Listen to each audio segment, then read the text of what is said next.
إلى حضرة النبي المصطفى محمد صلى الله عليه وسلم ثم إلى أرواح الأولياء والشهداء والصالحين والعلماء والفقهاء والمحدثين وإلى أرواح أهل القبور من المسلمين والمسلمات والمؤمنين والمؤمنات إلى هذه الليلة شيء لله الفاتحة. أعوذ بالله من الشيطان الرجيم. بسم الله الرحمن الرحيم. الحمد لله إياك نعبد وإياك نستعين اهدنا الصراط المستقيم صراط الذين أنعمت عليهم.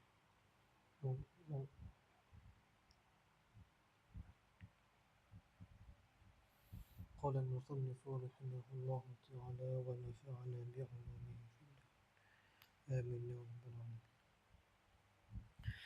بسم الله الرحمن الرحيم. ก็หน้าที่ตัว5นะถัดจากหน้าตัว5ก็คือตัวโตใช่ไหมเพราะมันไม่มีเลขล่ะตรงที่มัสอะละนะก็อัลฮัมดุลิลละห์เราก็ต่อจากครั้งที่แล้วนะในเรื่องของฟักรอซะห์เลยนะก็คือในเรื่องของสารบัญเลยนะซึ่งท่านมุซันนิฟรอฮิมะฮุลลอฮุตะอาลานะได้กล่าวว่านะอายัตบุสุสบับบางไกอีกันนะอายัตก็คือนามบุสุก็คือมินสบับหนึ่งโดยสาเหตุบางไกสากสัตว์อีกันก็คือปลาใช่ไหมสากสัตว์สากปลาเลยนะมาถึงว่านามนะมินเลยนะนามมินนามเสียเนื่องโดยจากสาเหตุสากปลาตายในน้ำนะ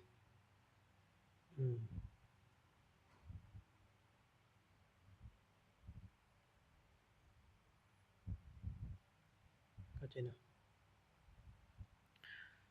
ก็หมดไปตรงนั้นนะแล้วก็เดียวก็มันบอกว่า number ย่อก็คือ number นี่หมายถึงว่าเลขเลยนะเลขของมันย่อก็คือเลขของมันเลขของมัสอะละห์ย่อลงไปมัสอะละห์ก็ได้นะหมายถึงว่าถ้าเราต้องการที่จะแลมัสอะละห์เกี่ยวกับนามมินนามเสีย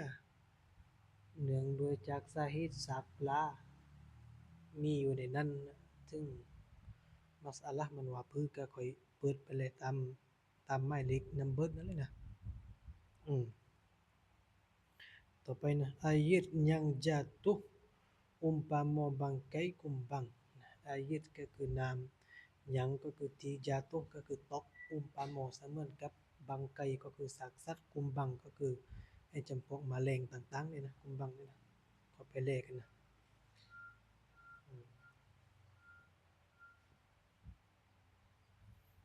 ก็ไปเลว่าปัญหามัสอะละห์มันว่าพื้นนะอายัตกันนอpeluhด้านตาหิบุรุงอายัตก็คือนามกันนอก็คือทุกนะpeluhก็คือเหือนะนามเหือเลยนะหมายถึงว่านามสะอาดนี่ไปทุกนามเหือนะหุกุมว่าปือมั่งด้านตาหิบุรุงแล้วก็นามไปทุกขี้นกตาหิก็คือขี้เลยนะบุรุงก็คือนกหมายถึงนามไปทุกขี้นกเป็นปือมั่งหมายถึงว่าด้านถึงเดียวอัตฟไปยังคำว่าpeluhเลยนะตักดีรกะลามก็คืออายัตกันนอตาหิบุรุงละนะถ้าหากต้องการที่จะตักดีรมาใช่ไหม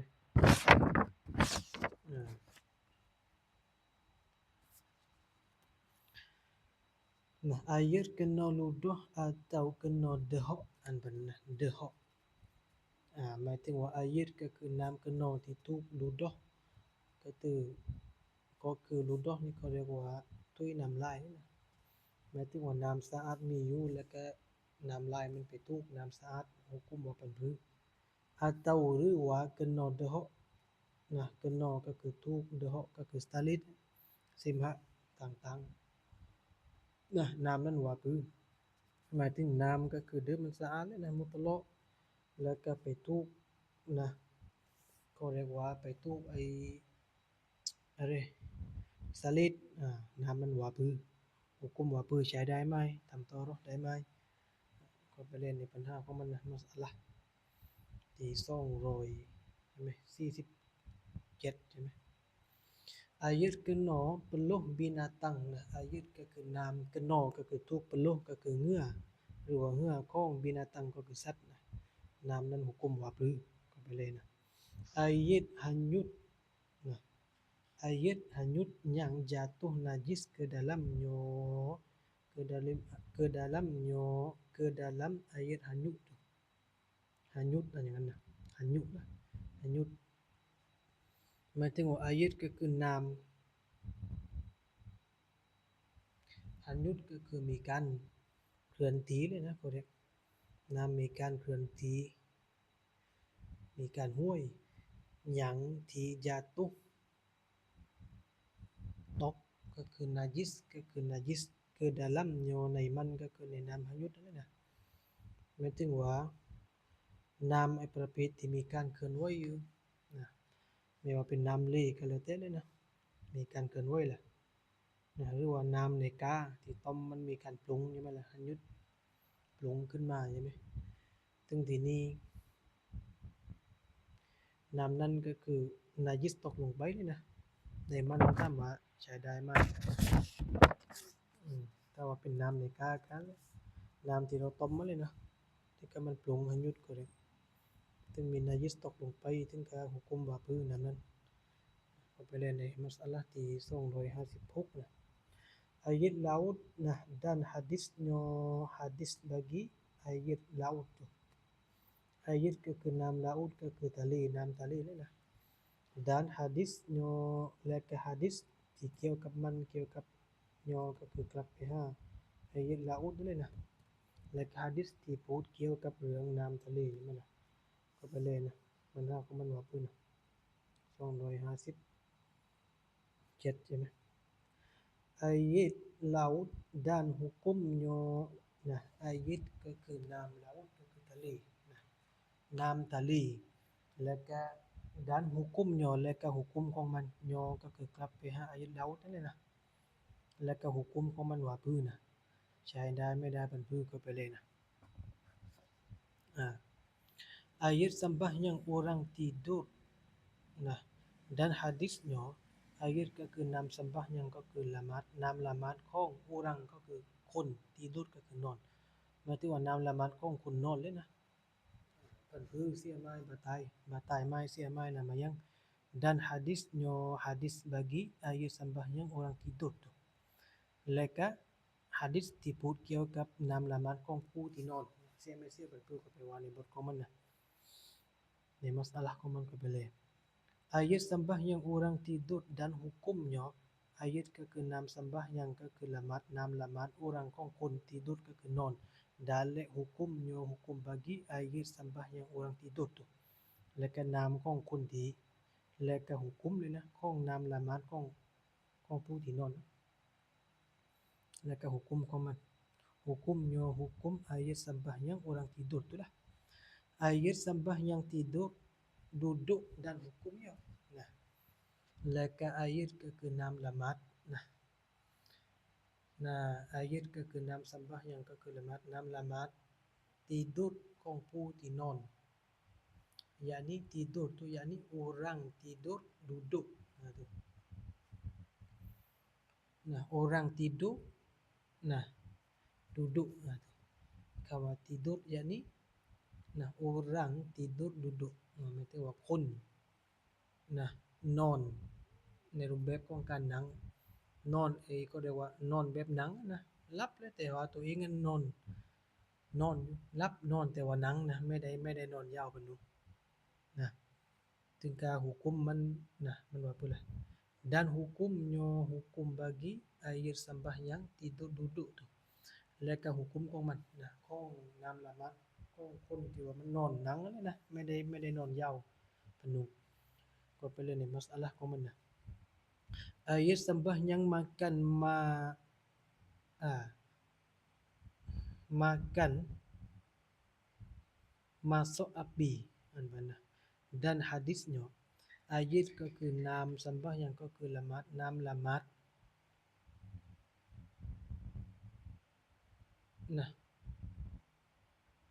makan masuk api makelah make masuk api dah hadisnya hadis bagi ayat sembahyang tu lah hak kata masuk api tu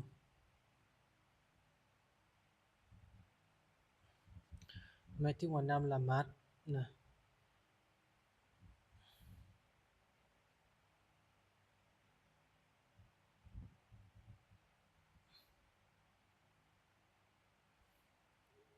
nam lamat เขาเรียกว่า makan เดิมมันแปลว่ากินเลยนะ masuk ก็คือซุป api ก็คือไฟหมายถึงว่าน้ำละมัดนะน้ำละมัดนะ makan masuk api ข้างหลัง makan sentuh api makan sentuh api นะน้ำละมัดกินสุกไฟ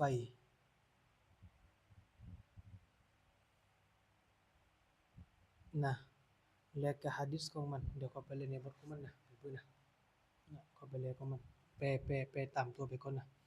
ayat sembahyang น้ำละมัด makan ที่ได้กิน masuk ก็คือสุก api ก็คือไฟ dan hadisnya hadis bagi ayat sembahyang makan masuk api itulah รับไปตรงนั้นนะเดี๋ยวเขาไปเรียนในบทของมันนะมุรอดว่าเป็นเพื่อนนะอันนี้อ่านผ่านไปก่อนนะเอาสาระบันมันไปก่อนเขาไปเรียนในบทของมันในมัสอะละห์ของมันนะayat sembahyang makan sentuh api apa hukumnya นะหมายถึงว่าayat ก็คือน้ำ sembahyang ก็คือละหมาดน้ำละหมาดนะ makan sentuh api นะ makan ก็ได้กิน makan ก็ได้กินเลยนะหมายถึงว่าความหมายก็คือกินเลยนะ sentuh ก็คือกระทบ api ไฟ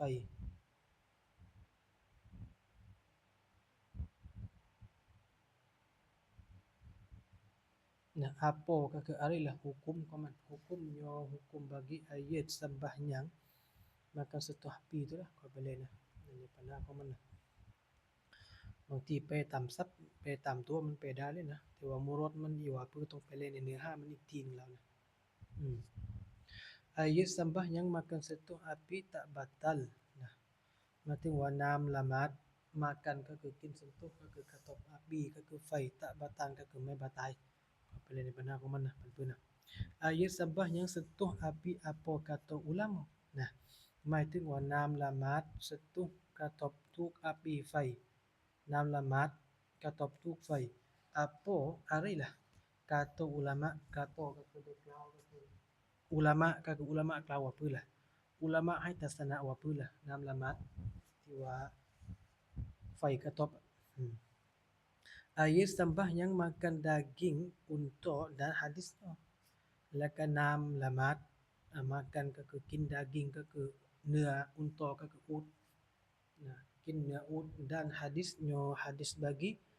ayat sembahyang makan daging unta tu lah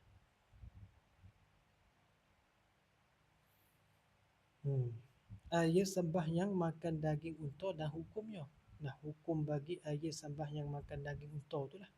ลบตรงนั้นนะย่อลบไปayat sembahyang makan daging unta เลยแล้วก็หุกุมของมันว่าพื้นนะน้ำละหมาดเนื่องจากการกินเนื้ออูฐใช่ไหมหุกุมว่าพื้นก็ไปเรียนในมัสอะละห์ของมันนะ307ใช่ไหมayat sembahyang menyentuh zakat dan hadisnya แล้วก็น้ำละหมาด menyentuh ก็คือได้กระทบ zakat น้ำละหมาดที่ได้กระทบ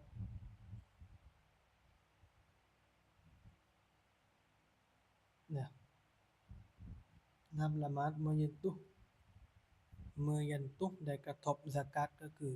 องค์กชาตเลยนะ dan hadisnya และก็ hadisnya ย่อกลับไปayat sembahyang menyentuh zakat tu lah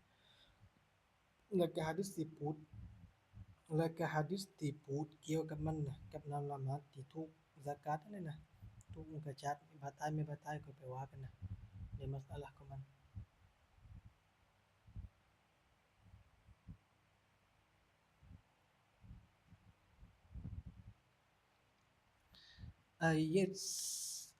ayat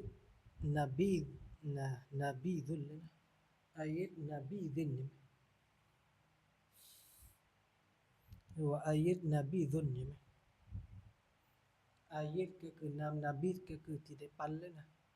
น้ำที่เขาได้ขันได้ปั้นเนี่ยน้ำที่เขาได้ขันไว้นะ dan mengenal ayat Nabi itu dalek mengenal ก็คือการรู้จักยอ mengenal ก็คือรู้จักยอกับมันยอก็กลับไปหาอายะนบีนั่นเลยนะ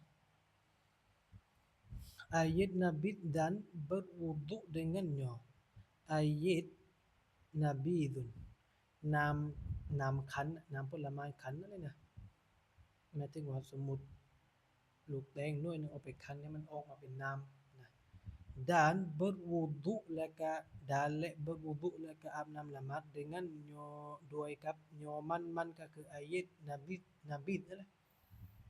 หมายถึงว่าน้ำแตงโมสมมุติแตงโมลูกนึงเอาไปคั้นออกมาเป็นน้ำเราสามารถที่จะเอาน้ำแตงโมนั้นอาบน้ำละหมาดได้ไหมก็แปลว่าในปัญหาของมันนะ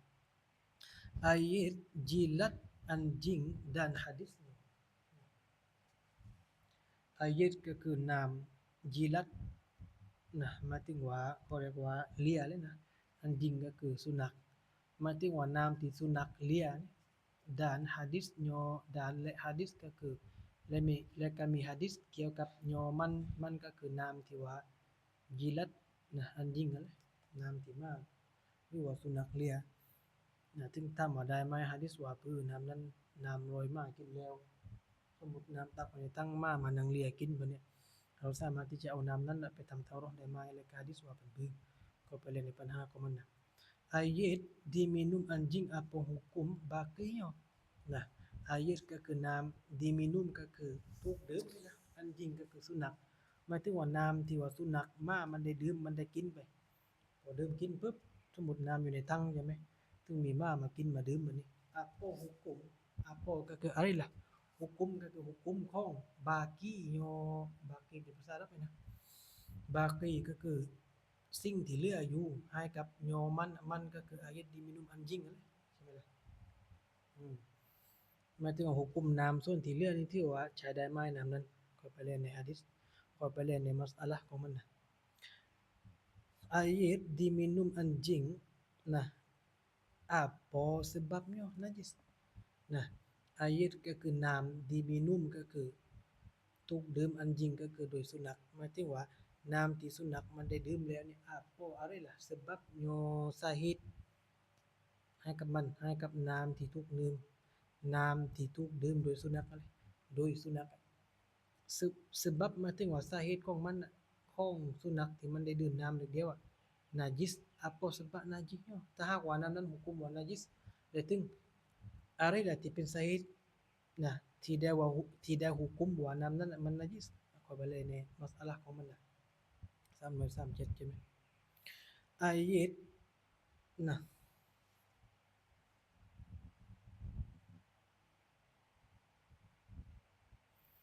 อายะห์tanah ก็น้ำ tanah ก็คือดินน้ำดินก็ซึ่งแปลว่ารื้อน้ำดินรื้อนะdi hulu หมายถึงว่าก่อนที่จะ membasuh ก็คือล้างนาจิสอันยิ่ง membasuh ก็คือล้างนาจิสก็คือนาจิสอันยิ่งก็คือม้าสุกรใช่ไหมสุนัขสุกรใช่ไหมหมายถึงว่ามันต้องการที่บอกว่าหมายถึงว่าเวลาเราถูกนาจิสมุกอลลาซะห์เนี่ยหมายถึงว่าน้ำดินหรือที่เราจะต้องล้างนาจิสมามั่วล้างด้วยน้ำดินเลยหรือว่าล้างน้ำพระโอษฐ์เอาไปเล่นในปัญหาในเด็กที่มัสอะละห์ของมันนะ Air lebih dua kolok dijilat anjing air ก็คือน้ำ lebih ก็คือเลือไปกว่า dua ก็คือสองกุละก็คือกุละน้ำที่เลือไปกว่าสองกุละน้ำที่เลือไปกว่าสองกุละdijilat anjing ก็คือ dijilat ก็คือถูกเลือเลยนะyani dijilat akan dia oleh anjing lahคือแต่เราต้องการตักดินนะหมายถึงว่าได้เลียกับมันก็คือดูสุนัขหมายถึงว่าสุนัขได้เลียกับมันเลียกับน้ำ มากกว่าสองกุละหมายถึงว่าน้ำมากกว่าสองกุละถ้ามาไปเลียไปกินไปดื่มนี่น้ำนั้นว่าพื้นก็ไปเล่นในปัญหาของมันนะในมัสอะละห์ของมัน ayat minum kucing อันปานนั้นนะกูจริงอายตก็คือนามมีนุ่มก็คือดื่มกูจริงyani ayat minum oleh kucing อยู่ปานนั้นนะหมายถึงว่านามนะมีนุ่มก็คือได้ดื่มและ oleh โดยกูจริงก็คือแมวนามที่ได้ดื่มโดยแมวหมายถึงว่านามที่แมวมันได้กินได้ดื่มและด้านหะดีษญอดานและหะดีษญอกลับไปหาอายตมีนุ่มกูจริงนะและก็หะดีษที่มาพูดเกี่ยวกับน้ำที่แมวดื่มนี่ถือว่านายิสไมเราจิเอาน้ำที่เหลือจากแมวกินเนี่ยเป็นพือมั่งใช้ได้ไหมทำตัวร้องได้ไหมน้ำนั้นอาบน้ำมายังได้ไหมเป็นพือก็ไปเลยนะอายตมีนุ่มกูจริงนะอายตก็คือน้ำมีนุ่มก็คือได้ดื่มเลยนะกูจริงyani olehกูจริงนะโดยแมวหมายถึงว่าแมวดื่มน้ำเลยนะdan hukumnya hukum bagi nah hukum bagi ayat minum kucing tu ยอกับไปอายตminum kucing นะหมายถึงว่าหุกุมของมันว่าพื้นน้ำที่เหลือจากแมวดื่มแล้วแมวกินแล้วเนี่ยนะว่าพื้นนะayat sembahyang kemudian daripada mandi ayat sembahyang ayat ก็คือน้ำ sembahyang ก็คือละหมาดน้ำละหมาด kemudian lang daripada จาก mandi ก็คืออาบน้ำหมายถึงว่าอาบน้ำละหมาดหรือว่าน้ำมายังหลังจากการอาบน้ำปกติหรืออาบน้ำยกหะดัษนะปัดบื้อนะก็ไปเรียนในปัญหาของมันนะayat liyut peluh ayat ก็คือน้ำ liyut ก็คือน้ำลายayat ก็คือน้ำ liyut ก็คือลายน้ำลายนี่นะ peluh แล้วก็เหงื่อที่แตกออกมา dan ayat mata dan และ ayat ก็คือน้ำ mata ก็คือตาน้ำตาsuci ก็ suci แปลว่าสะอาดก็แปลว่าหรือสะอาดหรือสะอาดหรือไม่ก็แปลว่าหรือไม่ suci สะอาดก็หรือไม่น้ำนั้นแหละสะอาดหรือไม่นะน้ำลายน้ำเหงื่อน้ำตาขี้ตาก็แล้วแต่เลยนะถ้าบ่สะอาดไหมก็ไปเรียนในบทของมันก็ไปเรียนในมัสอะละห์ของมันayat liyut นะน้ำลายเหมือนกันนะkain หรือว่าผ้าด้านบาดันหรือว่าร่างกายการเด็กๆไปเลยนะน้ำลายเสื้อผ้าและร่างกายของเด็กๆนี่นะเด็กเวลาเขาใส่เสื้อให้มันเนี่ยบางทีน้ำลายย้อยน้ำลายยืดตามเสื้อผ้าตามร่างกายมันถึงเป็นพื้นตรงนั้นนะหุกุมว่าพื้นก็ไปเลยในมัสอะละห์455ใช่มั้ยayat sembahyang และก็น้ำละหมาดด้านและบารางหยังและก็สิ่งที่บารางก็คือสิ่งหยังที่และก็สิ่งที่มันบาตลกันที่ทำให้บาตายอายะ sembahyang ย้อนกลับไปหาอายะ sembahyang หมายถึงว่าน้ำละหมาดและสิ่งที่ทำให้บาตายน้ำละหมาดอะไรมันก็ไปเลยในมัสอะละห์ของมัน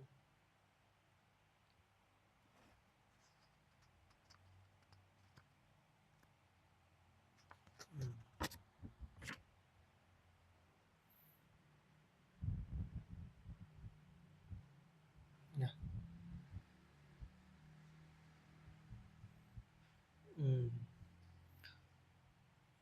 น่าถัดไปนะมัสอะละห์นะหน้าที่ต่อนะ number-nya ใช่ไหมมันบอกว่า berkomor-komor lepas makan dan hukumnya berkomor ก็คือการบวนปากนี่นะ lepas หลังจากการmakan ก็คือกิน dan และ hukumnya hukum bagi berkomor-komor lepas makan ตุล่ะและก็หุกุมของการบวนนะหลังจากการกินนะเป็นคือมันหุกุมของมันนะก็เราก็ไปเลยนะนี่มัสอะละห์มันที่ว่าปื้อนะก็ไปเลยเอาเป็นว่าเท่านี้ก่อนนะค่อยมาต่อนะค่อยมาอ่านใหม่นะค่อยมาอ่านต่อหน้าที่ต่อและมัสอะละห์แล้วก็นัมเบอร์ของมันนะเอาเท่านี้ก่อน kemudian kata masalah numbernya wallahu alam